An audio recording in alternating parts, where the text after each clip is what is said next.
നമ ശ്രീ മഹാദേവ്യൈ നമ.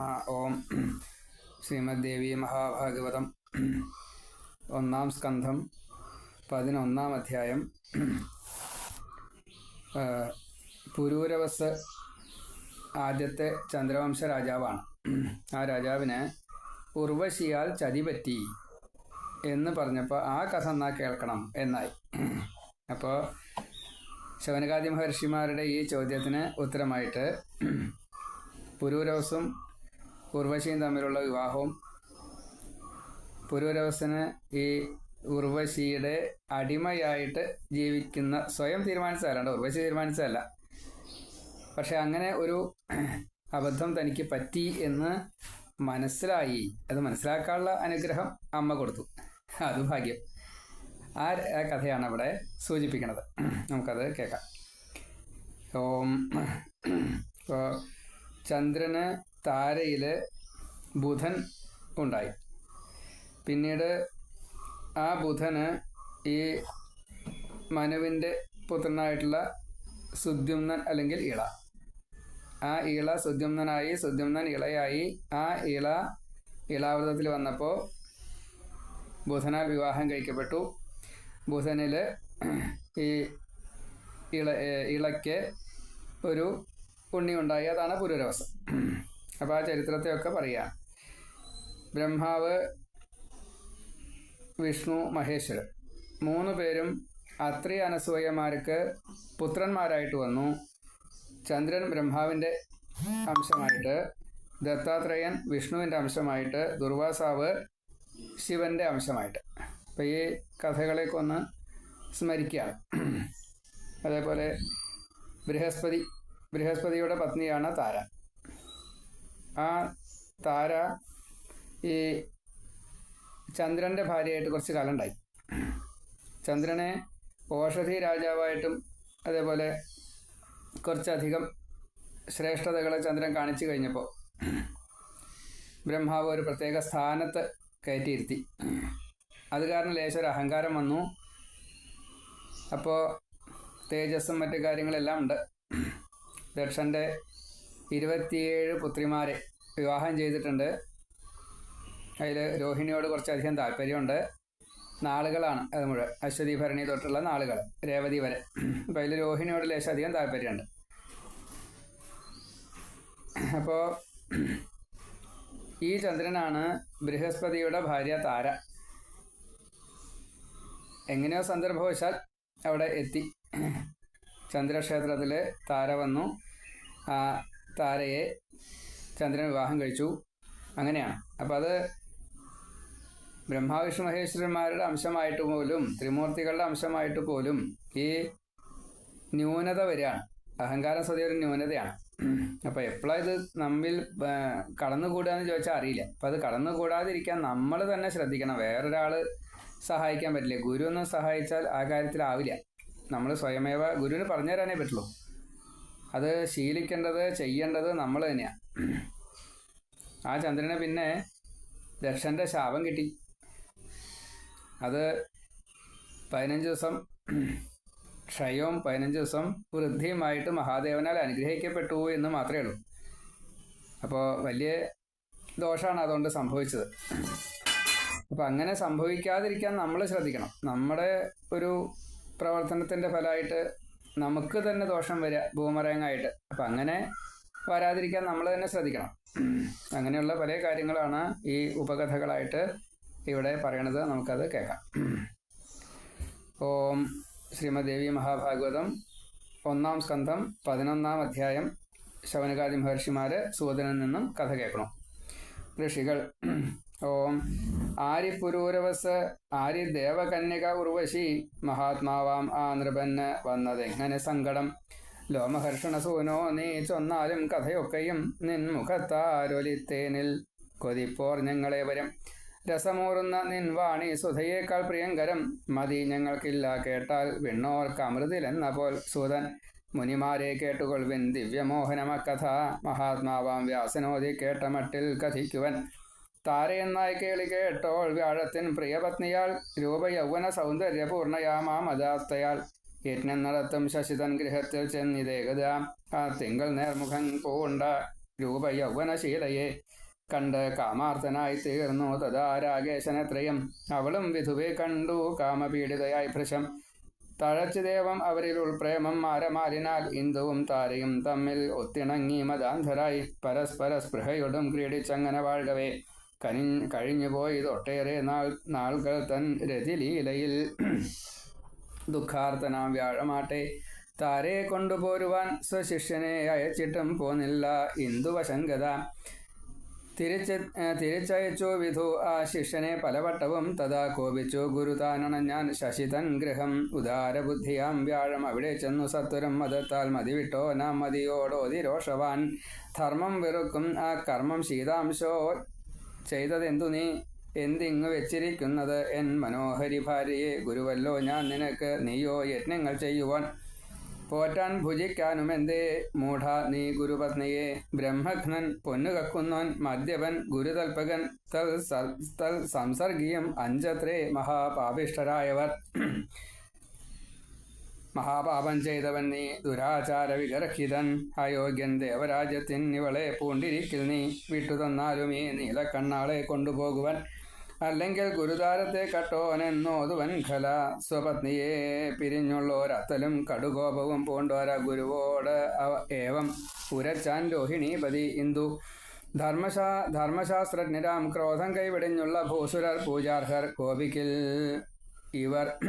കോപിക്കിൽ അവർ വർജ്യർ ആരാധ്യരല്ലവർ. സ്വേച്ഛയാ വന്നിടും നിൻ ഗേഹത്തിലീ വരവർണ്ണനി. ഇങ്ങുതാന ബാല നിന്നാൽ പുണ്യാത്മൻ ഹാനി എന്തുതേ. സുഖകാമത്തെ അർത്ഥിച്ച് തന്നെത്താൻ പോന്നിതിങ്ങിവൾ. ഏതാൻ നാളിങ്ങു പാർത്തി ഇഷ്ടപ്പെട്ടാലും സ്വയം ഇഷ്ടപ്പെട്ടാൽ അങ്ങും വരും സ്വയം. ധർമ്മശാസ്ത്രത്തിൽ അങ്ങുന്നു തന്നെ മുമ്പോതിയില്ലയോ. ദുഷിക്കാനാരി ചാരത്താൽ ഭൂസുരൻ വേദവൃത്തിയാൽ. ശശിയേവമുരച്ചപ്പോൾ ഏറും ദുഃഖത്തോടും ഗുരു. സ്മരാർത്തിയും ദുഃഖവും പൂണ്ടണഞ്ഞാൻ സ്വഗൃഹം ക്ഷണം. ഒട്ടുനാളങ്ങുതാൻ ചിന്താവിഷ്ടനായി പാർത്തനന്തരം ചെന്നാൻ വീണ്ടും ഉടൻ ചന്ദ്രസദനത്തിൽ ബൃഹസ്പതി. ദ്വാരപാലം തടഞ്ഞപ്പോൾ നിന്നാൻ വാതിൽക്കലായി ഗുരു. വന്നില്ല ചന്ദ്രൻ അവിടെ. തഥാ വർദ്ധിച്ചു കോപവും. ഈ ചന്ദ്രൻ്റെ പേരുകൾ കുറേ ഇതിൽ പറഞ്ഞപ്പോൾ വിധു, ചന്ദ്രൻ, ഇന്ദു, ശീതാംശു, മന്ദൻ, രാഗേശൻ, ശശാങ്കൻ, ശശി, രാഗാപതി, രോഹിണീപതി, ഉടുപതി, ഓഷധിപതി, വൃക്ഷപതി, ബ്രഹ്മസുതൻ, അത്രിസുതൻ, അനസൂയാസുതൻ, താരാപതി. ചന്ദ്രൻ്റെ സ്വഭാവവും ചന്ദ്രൻ്റെ വിശേഷണങ്ങളും ചന്ദ്രൻ്റെ അവസ്ഥയും ഒക്കെ നാമങ്ങളായിട്ട് വന്നപ്പോൾ അത് തന്നെ ധാരാളം ഉണ്ടെന്ന് സാരം. ബ്രഹ്മഹത്യാ പാപം. ഈ ദേവസ്വം കക്കുന്നവൻ അതേപോലെ ബ്രഹ്മസ്വം കക്കുന്നവൻ ഒക്കെ ബ്രഹ്മഹത്യാ പാപത്തിന് അർഹത വരും. പിന്നെ ധനം കക്കുക, പൊന്ന് സ്വർണം കക്കുക, ഭൂമി കക്കുക. നമ്മൾ ഈ പലതരത്തിൽ ഭൂമി കളവ് സംഭവിക്കും. കൈക്കോട്ടം ഇങ്ങനെ മാന്തി അതിരുമാന്ത് അങ്ങനെ ഒന്നുണ്ട്. പിന്നെ പാട്ടത്തിനെടുക്കും, പിന്നെ തിരിച്ചു കൊടുക്കില്ല. അങ്ങനെ പലതരത്തിൽ. പിന്നെ തൻ്റേതാണോ വേറൊരാളുടേതാണോ എന്ന് അറിയാതെ കണ്ട് ചെന്നങ്ങോട്ട് ആക്രമിച്ച് തൻ്റേതാക്കി അങ്ങോട്ട് മാറ്റും. പലതരത്തിലാണ്. ഓരോ കാലത്തിൽ ഓരോ വ്യത്യാസങ്ങളുണ്ടെന്ന് മാത്രമേ ഉള്ളൂ. ഇപ്പോൾ ഭൂമി കക്കൽ വരും.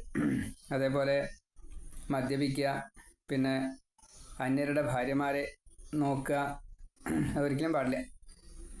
അപ്പോൾ ഇവിടെ ഗുരുവിൻ്റെ പത്നിയെ സ്വീകരിച്ചാലോ പറയാൻ വയ്യ, അത്ര മഹാപാപാണ്. മാത്രമല്ല ഇങ്ങനെ പാപങ്ങൾ ചെയ്യുന്ന ദ്യൂതം പാനം ശ്രീയസൂന ജാതരൂപം അങ്ങനെയുള്ള ആ ചീത്തകൾ ചെയ്യുന്ന ഓരോരുത്തരുമായിട്ടും ബന്ധം പോലും പാടില്ല എന്നാണ്. അവരായിട്ട് സംഘമുണ്ടായാൽ അവരും കൂടി മഹാപാപികളായിട്ട് മാറും. ഗുരുനിന്ദ, ദേവനിന്ദ, ഇങ്ങനെ പലതുണ്ട്. ഭക്ത നിന്ദ, ബ്രാഹ്മണ നിന്ദ, പശുദ്രോഹം, ഇതൊക്കെ ബ്രഹ്മഹത്യാ പാപമായിട്ടാണ് വരിക. കുട്ടികളെ ശിക്ഷിക്കുക, അതൊന്നും ഒരിക്കലും പാടില്ല. 5 വയസ്സുള്ള കുട്ടികളെ ഒരു കാരണവശാലും ദണ്ഡിക്കാൻ പാടില്ല, ചീത്ത പറയാൻ പോലും പാടില്ല. അപ്പം അങ്ങനെ ബ്രഹ്മഹത്യാ പാപങ്ങൾ ധാരാളമായിട്ട് പറഞ്ഞു. അപ്പോൾ ഈ കഥകൾ ഇനി വീണ്ടും സംസ്കൃതം മൂലം വായിച്ചിട്ട് അത് പറയുന്നുണ്ട് എന്നുള്ളതുകൊണ്ട് അതപ്പോൾ ഓരോ ശ്ലോകമായിട്ട് പറയാം. ഇവനൻ ശിഷ്യനായിട്ടും അമ്മയാം ഗുരുപത്നിയെ ബലാൽ ഗ്രഹിക്കയാൽ ശിക്ഷിക്കേണ്ടതാണീ അധർമ്മിയെ. ഏവം കോപിച്ചു വാതിൽക്കൽ നിന്നുകൊണ്ടോതിനാൻ ഗുരു, എന്തേ കിടക്കുന്നതുള്ളിൽ പാപമന്ത് അസുരാധമ. തന്നാലും പത്നിയെ ശീഘ്രം, അല്ലെന്നാലോ ശപിക്കുവൻ. ഭസ്മീകരിപ്പൻ പ്രിയയെ തന്നില്ലെന്നാൽ അസംശയം. സൂതൻ ഏവം ഓരോന്നുരയ്ക്കുന്ന ഗുരുവിൻ ക്രൂരഭാഷണം കേട്ട് വീട്ടിൻ വെളിയിലേക്കാശു പോന്നാൻ ശശാങ്കനും. ചിരിച്ചുകൊണ്ടോതി ചന്ദ്രൻ പുലമ്പുന്നതും എന്തു നീ, നിനക്കയോഗ്യ ഈ നീലക്കണ്ണാൾ ലക്ഷണമൊത്തവൾ, നിനക്കു ചേർന്ന വൈരൂപ്യവതി. അന്നയെ വേൾക്ക നീ പിച്ചക്കാരൻ്റെ വീട്ടിന് ചേർന്നോളല്ലി വരാങ്കന. അന്യൻ്റെ ഭാര്യയെ, അതും ആരുടെ? ഗുരുവിൻ്റെ ഭാര്യയാണ് അപ്പോൾ പ്രാപിച്ചിരിക്കുന്നത്. ഇപ്പോൾ കല്യാണം കഴിച്ച് കൂടെ സുഖമായിട്ട് വസിക്കുകയാണ് ഗുരുവിൻ്റെ പത്നി. ആ ബ്രഹ്മഹത്യാപാപം നീ ഈ പ്രപഞ്ചം നിലനിൽക്കുന്ന അത്രയും കാലം ക്ഷയവും വൃദ്ധിയുമായിട്ട് ചന്ദ്രനിൽ കളങ്കമായിട്ട് കിടക്കുക. സ്വതവേ തന്നെ ചന്ദ്രൻ കളങ്കിതനാണ്. ഇത് എന്തുണ്ടായിട്ടെന്താ കാര്യം? അപ്പോൾ ഈ ചന്ദ്രൻ്റെ ചില വാക്കുകളാണ് ഇത്. ആ സ്ത്രീക്ക് എന്നെ ഇഷ്ടമാണെന്ന് വെച്ചാൽ നിന്റെ യോഗ്യത അവൾക്ക് ഇഷ്ടമല്ല, നിനക്ക് അത്രയേ ഉള്ളൂ കഴിവ്, അതുകൊണ്ടാണ്. ആരെ യോഗ്യിച്ചാൽ അവരെ സ്ത്രീകൾ തേടിപ്പോവും.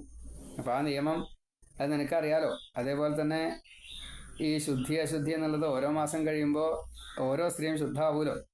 നീ തന്നെ വിധിച്ചതല്ലേ. അപ്പോൾ ഈ സ്ത്രീക്ക് എന്നെ മതിയെന്ന് തോന്നി, എന്നെ വേണമെന്ന് തോന്നുക വെച്ചാൽ അപ്പോൾ വന്നോട്ടെ, അപ്പോൾ സ്വീകരിച്ചോളൂ. ഒരു സ്ത്രീയെക്കുറിച്ച് പറയുകയാണ്. അപ്പോൾ അത് ശരിയോ തെറ്റോ, ഇങ്ങനെയൊന്നും ഉണ്ടായി എന്ന് മാത്രം. ശരിയോ തെറ്റോ എന്നുള്ളത് നമ്മൾ വിശകലനം ചെയ്യാം, അത്രയേ ഉള്ളൂ. തർക്കം വേണ്ട. ശ്രീ മഹാദേവി നമ. തങ്ങൾക്കൊത്തോരിലെ പ്രേമം നാരികൾക്കു ഭവിച്ചിടൂ, കാമശാസ്ത്രത്തേർപ്പതൊന്നും അറിയുന്നില്ല മൂഢനീ. ശ്രീഹരെ യഥേഷ്ടം പോകാ ദുർബുദ്ധേ, തരില്ലീ മോഹനാംഗിയെ. ശക്യമെന്തതു ചെയ്താലും വരവർണ്ണിനിയെ തരാം. കാമാർത്തനാം നിന്റെ ശാപം ഫലിക്കിൽ എന്നിൽ നിശ്ചയം. തരാ ഞാൻ കാന്തയെ ഗുരോ ചെയ്യാം ഇച്ഛിപ്പതൊക്കെയും. ഇപ്പം ഇവിടെ കുടുംബങ്ങൾ തമ്മിലുള്ള പാരമ്പര്യം, അതൊരു സമത്വം വേണം എന്ന് പറയാറുണ്ട്. അതേപോലെ സ്ത്രീകൾ ശാരീരികമായിട്ടുള്ള യൗവനാദി കാര്യങ്ങൾ ഒരു സമത്വം വേണം. വിദ്യ ഒരു സമത്വം വേണം. ഭക്തിഭാവം ഒരു സമത്വം വേണം. അങ്ങനെ കല്യാണം കഴിക്കുന്ന സമയത്ത് സ്ത്രീയും പുരുഷനും എല്ലാ അർത്ഥത്തിലും ഒരു സമത്വം വേണം. അവർ തമ്മിൽ ഇഷ്ടവും വേണം. മാനസികമായിട്ടും ശാരീരികമായിട്ടും ഇഷ്ടപ്പെടുന്ന രീതിയിലുള്ള ആരോഗ്യം തൊട്ടുള്ള ഓരോന്നും, മാനസികാരോഗ്യമായാലും ശാരീരിക ആരോഗ്യമായാലും സാമ്പത്തികമായാലും വിദ്യയായാലും സൗന്ദര്യമായാലും യൗവനമായാലും എല്ലാത്തിനും ഒരു സമത്വം വേണം. അതാണ് കല്യാണം ആലോചിച്ച് ചെയ്യണം എന്ന് പറയാനുള്ള കാരണം. അതല്ലാതെ കണ്ട് ബാഹ്യ ഇടപെടലുകൾ, കുറേ കാര്യങ്ങൾ ശരിയാവും, കുറേ കാര്യങ്ങൾ ശരിയാവില്ല. അപ്പോൾ ഈ തമ്മിലുള്ള സ്നേഹം കുറയും, അത് അടിപിടിയായിട്ട് മാറും. അപ്പോൾ ഇന്ന് നമ്മൾ കലികാലത്തിൽ കൂടുതൽ അത് കണ്ടുവരും. അപ്പം അങ്ങനെ സംഭവിക്കാതിരിക്കാൻ വളരെയധികം ശ്രദ്ധിക്കേണ്ടതുണ്ട്. ഈ പുറംപൂച്ച് ഒഴിവാക്കിക്കൊണ്ട് ഓപ്പൺ മൈൻഡഡ് ആവുക എന്നത് താൽക്കാലികമായിട്ടൊരു മാനം നഷ്ടപ്പെടുന്നു മാത്രമേ ഉള്ളൂ. ഒരു അഭിമാനക്ഷതം സംഭവിക്കുന്നുണ്ടാവും, പക്ഷേ അത് താൽക്കാലികമാണ്. സ്ഥായി ഭാവം അതിനുണ്ടാവില്ല. അപ്പം ഇന്ന് പുറംപൂച്ചാണ് കൂടുതൽ. ഈ പുറംപൂച്ചിനെ ഒഴിവാക്കിയിട്ട് മനസ്സ് തുറന്നും കൊണ്ട് അതിനെ എത്രത്തോളം സാത്വിക രീതിയിൽ പരസ്പരം മനസ്സിലാക്കാനും, സ്ത്രീ പുരുഷന്മാർ മാത്രമല്ല, ഈ കുടുംബങ്ങൾ തമ്മിൽ മനസ്സിലാക്കാനും, അച്ഛനമ്മമാർ തമ്മിൽ മനസ്സിലാക്കാനും, അത് ശരിയാവുമെന്ന് തോന്നുന്നില്ല എന്നുവെച്ചാൽ ഒഴിവാക്കുക തന്നെ വേണമെന്നർത്ഥം. അങ്ങനെ നല്ലോണം ആലോചിച്ചിട്ട് ചെയ്യുകയാണ് വേണ്ടത്. അപ്പോൾ കുടുംബാന്തരീക്ഷം വളരെ നന്നാവും. അതേപോലെ തന്നെ അവരിലുണ്ടാകുന്ന കുട്ടികൾ ഇങ്ങനെ ചീത്ത കാര്യങ്ങളിലേക്ക് പോവില്ല. അതേപോലെ അച്ഛനമ്മമാരും ഈ കുട്ടികളെ വേണ്ട രീതിയിൽ സ്വാർത്ഥ ബുദ്ധിയില്ലാതെ കണ്ടും ചീത്ത കാര്യങ്ങൾ ഇടപെടാതെ കണ്ടും, അഥവാ ഇടപെടുന്നുണ്ട് എന്ന് കണ്ടു കഴിഞ്ഞാൽ അതിനെ തടഞ്ഞുകൊണ്ടും, അതിന് സ്വയമേവ തടയാൻ പറ്റിയില്ല വെച്ചാൽ ഗുരുക്കന്മാരുടെ സഹായം സ്വീകരിച്ചുകൊണ്ട്, അതേപോലെ തന്നെ പുരാണങ്ങളുടെ സഹായം സ്വീകരിച്ചുകൊണ്ട് കുറച്ചൊരു കമ്പല്ലി, 5 വയസ്സ് കഴിഞ്ഞാൽ കുറച്ചായിട്ട് നിർബന്ധിച്ച്, 5 വയസ്സ് കഴിഞ്ഞാൽ അടിമയാവണമെന്നാണല്ലോ പറയുക കുട്ടികൾ. അപ്പം അങ്ങനെ നിർബന്ധിച്ചിട്ടാണ് ചെയ്യണമെങ്കിൽ ഇതേപോലെയുള്ള അബദ്ധങ്ങളൊന്നും സംഭവിക്കില്ല. ഇവിടെ ഇപ്പോൾ ചന്ദ്രൻ ഗുരുവിനോട് പറയുന്നത്, ഈ കാമം കണ്ണിൽ വല്ലാതെ കണ്ട് വന്നു വയ്ക്കുക, കണ്ണിലല്ല കാമം മൊത്തം അങ്ങോട്ട് വന്നു എന്ന് കൂട്ടുക. അപ്പോൾ അത് ആഗ്രഹത്തിൻ്റെ ബാക്കിയായതുകൊണ്ട് അവിടെ ശാപം ഫലിക്കില്ല എന്നാണ്. ഇപ്പം ഈ ശപിക്കണച്ചാലും വേണം അതിനൊരു കഴിവേ. അപ്പം ആ കഴിവില്ലാത്ത ഒരാൾ ശപിച്ചിട്ട് കാര്യമില്ല. അതാണ് കാമാർത്തനാം നിന്റെ ശാപം ഫലിക്കില്ല എന്നിൽ നിശ്ചയം തരാ ഞാൻ കാന്തയെ ഗുരോ ചെയ്യാം ഇച്ഛിപ്പതൊക്കെയും. അപ്പോൾ കുറച്ചു കാലം ഒരാളുടെ ഭാര്യ, അത് കഴിഞ്ഞാൽ കുറച്ചു കാലം വേറെ ആളുടെ ഭാര്യ, അല്ലെങ്കിൽ ആദ്യത്തെ ഭർത്താവിൻ്റെ തന്നെ ഭാര്യയായിട്ടിരിക്കുക. ഇങ്ങനെ ഒരു ലോകത്തിലൊരു വ്യവസ്ഥ ഇല്ലാണ്ട് ആയി എന്താ ഉണ്ടാവുക? അത് സമൂഹത്തിന് നിലനിൽപ്പിന് തന്നെ പ്രശ്നമാവും. ഒരു കുത്തഴിഞ്ഞ ഭാവത്തിലാണ് വരിക. അപ്പം അതുകൊണ്ട് അങ്ങനെ വരാതിരിക്കാൻ നിയമവും കാര്യങ്ങളൊക്കെ പാലിക്കേണ്ടതുണ്ട് എന്ന് കുട്ടിക്കാലത്ത് തന്നെ ഈ അടക്കവും ഒതുക്കവും ഒരു ചിട്ടയോടെയുള്ള ദിവസം തുടങ്ങലും ദിവസം അവസാനിക്കലും, പ്രഭാതത്തിൽ നേരത്തെ എഴുന്നേൽക്കുക, അതേപോലെ വല്ലാതെ കണ്ട് വൈകാതെ കണ്ട് കിടന്നുറങ്ങുക, ഇതൊക്കെ തന്നെയാണ് നല്ല ശീലം. പ്രകൃതിയും അതിനനുസരിച്ചാണ് നമുക്ക് വിന്യാസം ചെയ്തിട്ടുള്ളത്. ഇപ്പം നൈറ്റ് ഡ്യൂട്ടി ചെയ്യേണ്ടി വരികയാണെന്ന് വെച്ചാൽ മാർഗമില്ല. മറ്റുള്ള എല്ലാവർക്കും ഇതേപോലെ തന്നെ ഈ വ്യത്യാസത്തെ അനുഭവിപ്പിക്കണം. അല്ലെങ്കിൽ വെറുതെ മൊബൈൽ നോക്കി രാത്രി കിടന്നിട്ട് ഒരു കാര്യമില്ല. അപ്പം അങ്ങനെ ചെയ്യാൻ പാടില്ല എന്ന് പഠിപ്പിക്കുക തന്നെ വേണം കുട്ടികളോട്. ഇതാണ് സൂതൻ. ചിന്തയിൽപ്പെട്ടു രോഷാന്തൻ ഗുരു ഈ വാക്കു കേൾക്കവേ ക്രോധത്തോടും ചെന്ന് ശജീപതി ഗേഹത്തിൽ വിദ്രുതം ദുഃഖാർത്ഥനായി വന്നണഞ്ഞ ഗുരുവെ കണ്ടു വാസവൻ പാദ്യാർഘ്യാചമനീയങ്ങൾ നൽകി പൂജിച്ചിരുത്തിനാൻ സുഖാസീനൻ ഗുരുവോട് പിന്നെ ചോദിച്ചു സാദരം ശോകാർത്ഥനെ പോൽ കാൺമു നിൻ ചിന്തയെന്ത് മഹാമുനെ എന്നാട്ടിൽ എൻ്റെ ഗുരുവെ അപമാനിച്ചതാരുവാൻ നിനക്കധീനം എൻ സൈന്യം ലോകപാലരുമൊക്കവേ ബ്രഹ്മാവും വിഷ്ണുവും രുദ്രൻ താനും മറ്റ് സുരേന്ദ്രനും തുണയ്ക്കാനുണ്ട് എന്ത് പിന്നെ ചിന്തയങ്ങേക്ക് ചൊൽകനീ ഗുരു മീനലോചനയാമെൻ്റെ താരയെ കട്ടിത ശശി തരുന്നില്ല എത്ര യാചിച്ചു നോക്കിയിട്ടും ദുഷ്ടനാമവൻ എന്തു ചെയ്യട്ടെ ഞാൻ ശക്ര നീ താൻ ശരണമിന്നുമേ സഹായം ചെയ്യുക ദേവേശ ദുഃഖിതൻ ഞാൻ ശതക്രതോ. ഇവിടെ ഇന്ദ്രനും ചന്ദ്രനും ഗുരുവിൻ്റെ ശിഷ്യന്മാരാണ്. ഇന്ദ്രൻ രാജാവാണ്. അപ്പോൾ ഇന്ദ്രൻ്റെ കീഴിലാണ് ചന്ദ്രൻ വരിക. ആ ഇന്ദ്രനും കൂടി നിയന്ത്രിക്കാൻ പറ്റാത്ത രീതിയിലായി ചന്ദ്രൻ്റെ അഹങ്കാരം. ഗുരുവിനെ നിയന്ത്രിക്കാൻ പറ്റുന്നില്ല, രാജാവിനെ നിയന്ത്രിക്കാൻ പറ്റുന്നില്ല. അപ്പോൾ സ്വാഭാവികമായിട്ട് അതിൻ്റേതായിട്ടുള്ള എല്ലാ ദോഷങ്ങളും വരും. പക്ഷെ ആ ദോഷങ്ങളെ താൽക്കാലികമായിട്ടാണെങ്കിലും ബ്രഹ്മാവ് പോലും ആ വേണ്ട രീതിയിലാണോ ഗുരുവിനെ ഈ ചന്ദ്രനെ ശിക്ഷിച്ചത് ചോദിച്ചാൽ ശരിയാ. പിന്നീടാണ് ശിക്ഷ കിട്ടിയത്. ശിക്ഷ ഉണ്ട്, കർമ്മത്തിന് ഫലമുണ്ട്, അത് സംശയമില്ല. പിന്നീട് കിട്ടിയതാണ് ദക്ഷൻ്റെ ശാപമായിട്ട്, അച്ഛൻ്റെ ശാപമായിട്ടാണ് കിട്ടിയത്. മരുമകനാണ്, ദക്ഷൻ്റെ പെൺകുട്ടികളുടെ ഭർത്താവാണ്. അപ്പോൾ ആ ദക്ഷൻ സ്വതേ ഗുരു സ്ഥാനത്താണല്ലോ വരിക. അപ്പോൾ അതുകൊണ്ട് അച്ഛൻ ശപിച്ചതായിട്ടാണ് വരിക. ഇന്ദ്രൻ വിഷാദിക്കായിക ധർമ്മജ്ഞ ഞാൻ നിൻ അടിമ സുവ്രത കൊണ്ടുവന്നേകുവൻ നൂനം നിൻ പത്നിയെ മഹാമതേ ഞാൻ ദൂതനെ വിട്ടിട്ടും മതത്താൽ തന്നിടായികിലോ അടർ ചെയ്യുവൻ. അപ്പോൾ ഞാൻ ദേവസൈന്യ സമേതനായി ആശ്വസിപ്പിച്ചു ഗുരുവേ ശക്രൻ സോമൻ അടുത്തുടൻ വാഗ്മിയാന്തോതനെ ചൊല്ലിവിട്ടാൻ വാർത്തയുരയ്ക്കുവാൻ സമർത്ഥനാമവൻ ചന്ദ്രലോകത്തിൽ ചെന്നു സത്വരം രോഹിണീപതിയോടെ അവൻ ചൊല്ലി അയച്ച പോൽ നിന്നോടുരയ്ക്കുവാൻ ഇന്ദ്രൻ ചൊല്ലിവിട്ടവനാണു ഞാൻ മഹാമതേ കഥിപ്പൻ ഞാൻ ദേവേശൻ തൻ്റെ വാക്കുകൾ ധർമ്മജ്ഞൻ നീ നീതിയെല്ലാം അറിയുന്നോൻ മഹാശയ ധർമാത്മാവാത്രി നിൻ താതൻ അധർമ്മം ചെയ്യല ഭവാൻ രക്ഷിപ്പൂ ഭാര്യയെ ശക്തിയൊത്ത പോലേതു ജീവിയും അതിൻ പേരിൽ താൻ ജനിപ്പൂ ഷണ്ഠയും ശങ്കയില്ലതിൽ യത്നിപ്പൂ താര സംരക്ഷയ്ക്ക് അവനും നിന്റെ മാതിരി തന്നെ പോൽ താൻ കാണുക മറ്റുള്ളവരെയും സുധാനിധേ നിനക്കുണ്ട് 28 ഭാര്യമാർ ദക്ഷപുത്രിമാർ നല്ലോരായി പിന്നെ എന്തിത്ര മോഹിക്കാൻ ഗുരുപത്നിയെ. ഇപ്പോൾ 28 പത്നിമാരുണ്ട് എന്ന് തന്നെയാണ് പറഞ്ഞത്, 27 പത്നിമാരല്ല. അശ്വതി ഭരണി തൊട്ട് 27 നാള്. പിന്നെ അഭിജിത്ത് എന്നൊരു നാളുണ്ട്, അത് വിഷ്ണുവംശമാണ്. അപ്പോൾ അതും അതും കൂടിയാലേ 28 ആവുള്ളൂ. അങ്ങനെ 28 പത്നിമാർ ദക്ഷപുത്രിമാരായിട്ട് ഉണ്ട്. ശ്രീ മഹാദേവിയെ നമ. ഉത്രാടത്തിൻ്റെ അവസാനം 15 നാഴിക, 45 നാഴിക. അതേപോലെ തിരുവോണത്തിൻ്റെ ആദ്യത്തെ 15 നാഴിക. അത് കൂട്ടിച്ചേർത്തിട്ടാണ് ഒരു അഭിജിത്ത് മുഹൂർത്തം എന്ന നിലയ്ക്ക് എടുത്തിരിക്കുന്നത്. അപ്പോൾ ഉത്രാടത്തിൻ്റെ ഒടുക്കവും തിരുവോണത്തിൻ്റെ ആദ്യം ആയിട്ടാണ് അഭിജിത്ത് എന്നുള്ള ആ നാള്. അഭിജിത്ത് മുഹൂർത്തം എന്നുള്ളത് എല്ലാ ദിവസവും ഉച്ചയ്ക്ക് 11:50 മുതൽ 12:30 വരെ വ്യത്യാസപ്പെട്ട് വരുമെന്നാണ്. 20 മിനിറ്റ് മുതൽ 45 മിനിറ്റ് വരെ വ്യത്യാസം ഉണ്ടാവാം. എന്തായാലും അങ്ങനെ ഒരു കണക്കിലാണ് വരിക അഭിജിത്ത് മുഹൂർത്തം. ശ്രീ മഹാദേവേ നമ. നിനക്കുണ്ട് 28 ഭാര്യമാർ ദക്ഷപുത്രികൾ, നല്ലോരായി പിന്നെ എന്തിത്ര മോഹിക്കാൻ ഗുരുപത്നിയെ. വിണ്ണിൽ സുന്ദരിമാരായി വർത്തിപ്പൂ മേനകാദികൾ, പൂണ്ടുകൊള്ളുക അവരെ സ്വേച്ഛ പോൽ നീ വിടുക താരയെ. അപ്പോൾ അവിടെ എത്രയോ അപ്സര സ്ത്രീകളുണ്ട്, 10,000-കണക്കിന് അപ്സര സ്ത്രീകളുണ്ട്. അവരൊന്നും പോരാഞ്ഞിട്ടാണ് അപ്പോൾ ഈ ഗുരുവിൻ്റെ പത്നിയെ സ്വീകരിക്കുന്നത്. അപ്പോൾ നോക്കി നോക്കൂ, എത്ര വലിയൊരു അഹമ്മദിയാ ചന്ദ്രൻ ചെയ്യണത്. അഹന്തയാൽ ഈശ്വരന്മാർ നിന്ദ്യവൃത്തികൾ ചെയ്യുകിൽ അജ്ഞന്മാർ അനുവർത്തിക്കും, അപ്പോൾ ധർമ്മക്ഷയം വരും.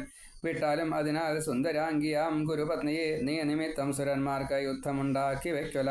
സൂതൻ ശക്രവാക്യം കേട്ട് തെല്ലു കോപം പൂണ്ടു ശശാങ്കനും, ശക്രന്റെ ദൂതനോടേവം ചൊന്നാൻ ഭംഗിയിൽ ഉത്തരം. ഹിന്ദു ധർമ്മജ്ഞൻ നീ മഹാബാഹോ, ദേവകൾക്ക് അധിപൻ സ്വയം അവണ്ണം താൻ പുരോധസ്സും, രണ്ടാൾക്കും ബുദ്ധിയൊപ്പമാം.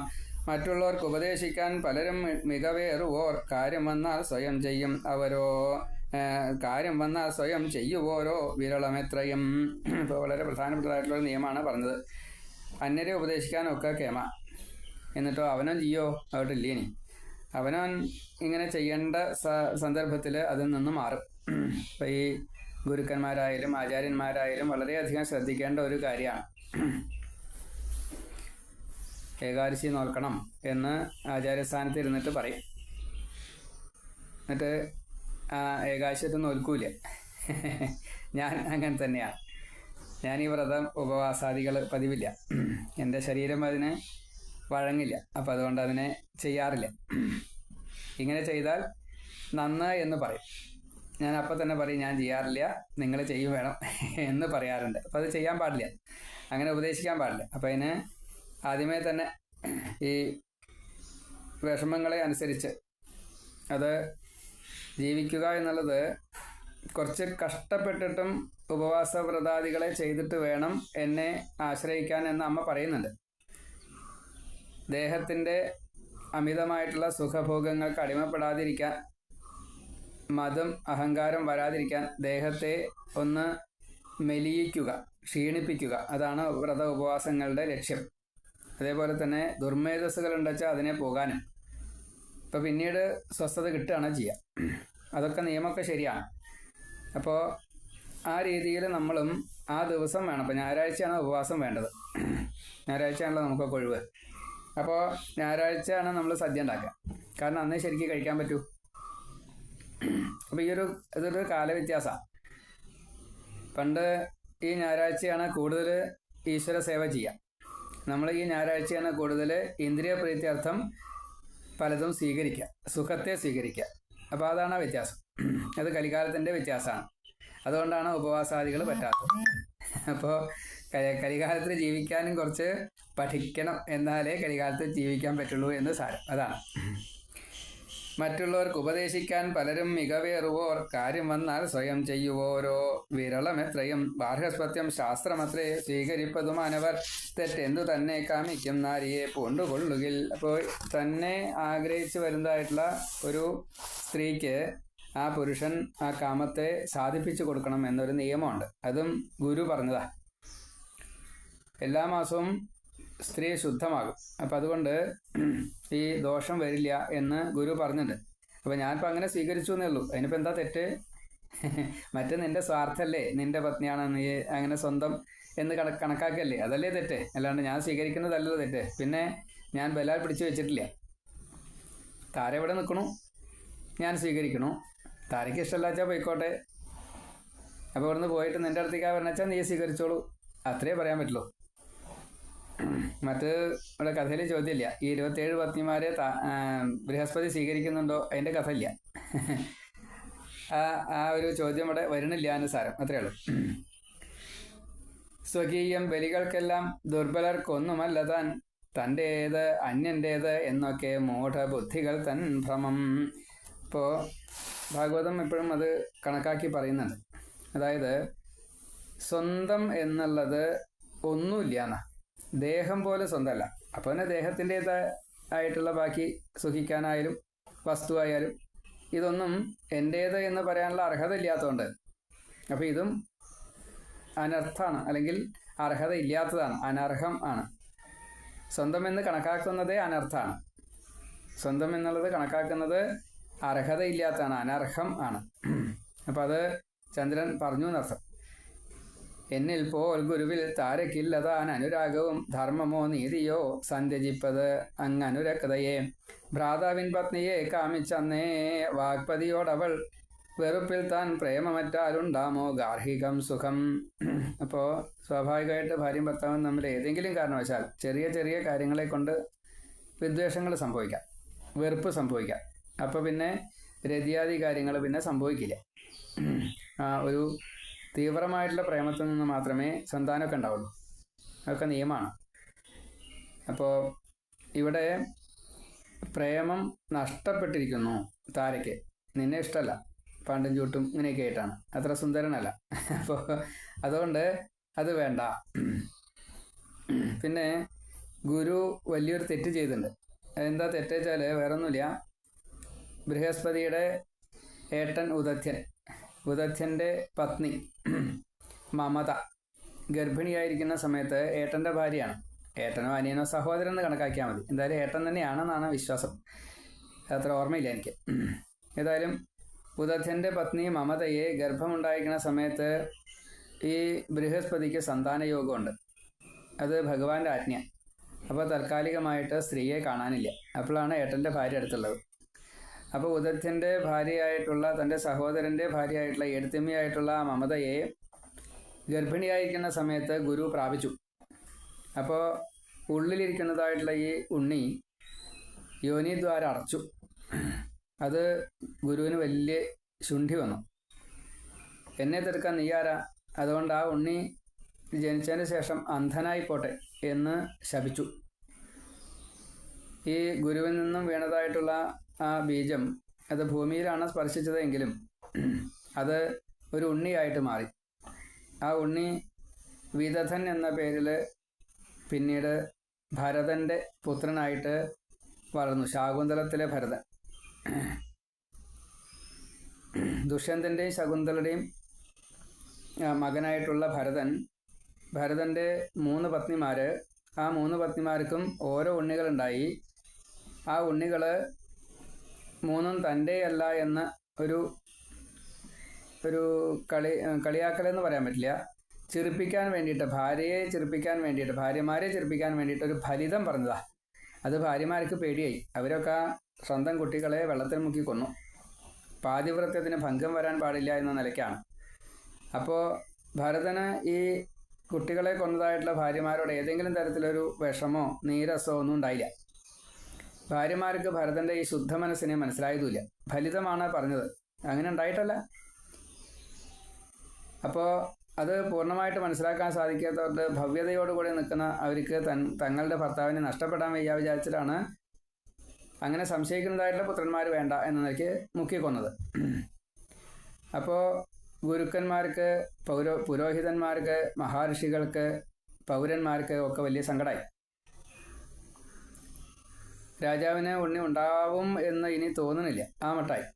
അപ്പോൾ എല്ലാവരും കൂടി തീരുമാനിച്ചതാണ് ഈ ബൃഹസ്പതിയുടെ മകനായിട്ടുള്ള ഈ മമതയിലുണ്ടായതായിട്ട് ഈ മകൻ അത് വിദധൻ എന്ന പേരിൽ ദത്തെടുത്തിട്ട് ഈ ഭരതൻ്റെ വംശത്തെ നിലനിർത്തി. അപ്പോൾ ഈശ്വരേച്ഛയാണ്. ഭരതൻ വിഷ്ണുവാണ്, വിഷ്ണുവംശമാണ് ഭരതൻ.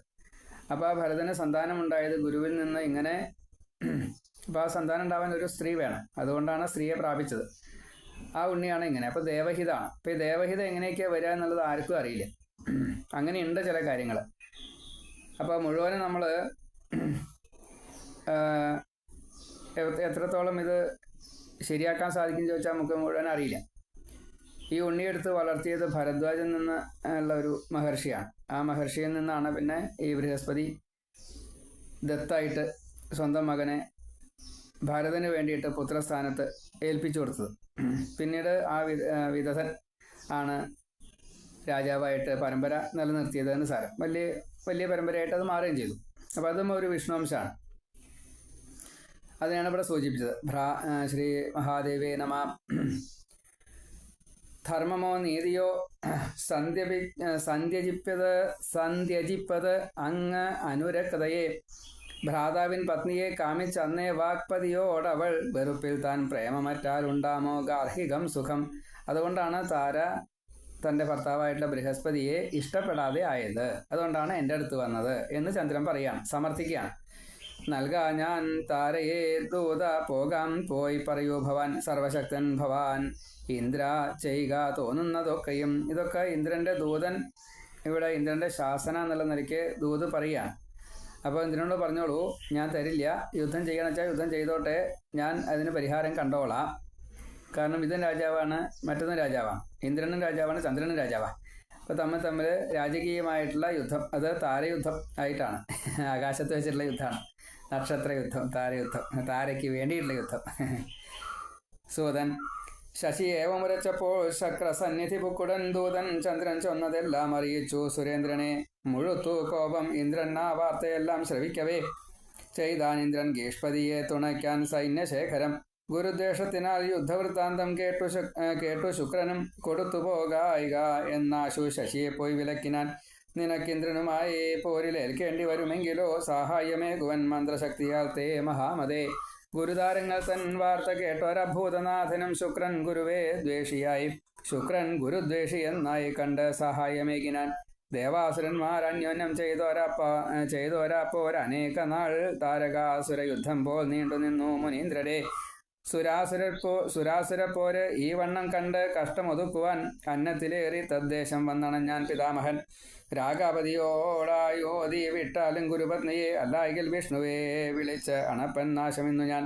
വിലക്കി ശുക്രനെ പിന്നെ വിധി ലോകപിതാമഹൻ അന്യായ ബുദ്ധിയോ സംഘദോഷത്താൽ തേ മഹാമതേ. തടഞ്ഞാൻ കവി പോയി ചന്ദ്രനെയും തൽക്ഷണം ഇങ്ങനെ ബ്രഹ്മാവ് അയച്ചു വന്നേൻ ഞാൻ വിട്ടാലും ഗുരുപത്നിയെ. ഇപ്പോൾ ഒരു പക്ഷത്ത് വിഷ്ണുവും ഒരു പക്ഷത്ത് ശിവനും. ഇപ്പം ശൈവരൊക്കെ ഒരു പക്ഷം, വൈഷ്ണവരൊക്കെ ഒരു പക്ഷം. വലിയൊരു യുദ്ധം ഉണ്ടാവും. ആ യുദ്ധം ഒഴിവാക്കാൻ വേണ്ടിയിട്ട് ബ്രഹ്മാവ് ഇടപെട്ടു. അങ്ങനെ യുദ്ധം നിർത്തി എന്നതാണ്. അങ്ങനെ താരയെ കൊടുക്കുകയും ചെയ്തു. സൂതൻ അത്ഭുതം ഭാർഗവൻ തൻ്റെ വാക്കുകേട്ടാശു ചന്ദ്രനും കൊടുത്താൻ ഗർഭവതിയാം പ്രിയയെ ഗുരുപത്നിയെ. പത്നി ലാഭത്തിനാൽ തുഷ്ടിപൂർവം പൂകി ഗൃഹം ഗുരു. തഥാ സുരാസുരന്മാരും പോയാൽ സ്വസ്വഗൃഹങ്ങളിൽ. നേരെ തമാശ എന്താ വെച്ചാൽ, ഗർഭിണിയായിട്ടുള്ള താരയെയാണ് അന്യൻ്റെ വീട്ടിൽ കുറേ കാലം നിന്നിട്ട് അവിടെ നിന്നും ഗർഭം സ്വീകരിച്ചാണ് വന്നിരിക്കുന്നത് ഭാര്യ. നന്നായിട്ട് സ്വീകരിച്ചു. ആ ഉണ്ണി ഉണ്ടായപ്പോൾ അത് തൻ്റെ പുത്രനാണ് എന്ന് ഗുരു പറയുകയും ചെയ്തു. ഭാര്യ തൻ്റെ ആണെങ്കിൽ പ്രസവിച്ചാൽ അത് അന്യൻ്റെ പുത്രനാണെന്ന് വെച്ചാലും അത് എൻ്റെ പുത്രൻ തന്നെയാണ്. അങ്ങനെയാണ് അതിൻ്റെ നിയമം. അപ്പോൾ അത് ചന്ദ്രന് ഇഷ്ടമായില്ല. എൻ്റെ പുത്രൻ അവിടെ ഉണ്ടായിച്ചാൽ ഭാര്യ നിൻ്റെ ആയിക്കോട്ടെ, ഉണ്ണിയെ എനിക്ക് തരണമെന്നാ. ആ ഉണ്ണിയാണ് ഈ ബുധനെ. ബ്രഹ്മാവ് പറഞ്ഞിട്ട് ഈ ബുധനെ ചന്ദ്രന് കൊടുക്കുകയുണ്ടായത്. ഭാര്യയെ ബൃഹസ്പതിക്ക് കൊടുത്തു. പക്ഷേ ഭാര്യ പ്രസവിച്ചതായിട്ടുള്ള ഈ താരയുടെ മകനെ, ചന്ദ്രൻ്റെ മകനെ ചന്ദ്രന് തിരിച്ചു കൊടുത്തു ബ്രഹ്മാവ്. അപ്പോൾ അതാണ് ഈ ലോകനീതികൾ, ഭഗവത് നീതികൾ, ഭഗവത് ലീലകൾ, അതിൻ്റെ രഹസ്യം മുഴുവനും നമുക്ക് പറയാൻ സാധിക്കില്ല. അതിനെ നമുക്കങ്ങനെ ഉൾക്കൊള്ളാന്ന് വെച്ചാൽ അത്രയും അങ്ങനെ ഒരു വിശാല മനസ്കത ആയ പാത്രമേ പറ്റുള്ളൂ. മറ്റതൊക്കെ വിശകലനം ചെയ്യുള്ളൂ. വേണ്ട രീതിയിലല്ല അതിനെ സ്വീകരിക്കുക, എന്നിട്ട് വേണ്ടാത്ത പറയും. അപ്പം അങ്ങനെ വേണ്ടാത്ത പറയാനുള്ളതല്ല ഭാഗവതം.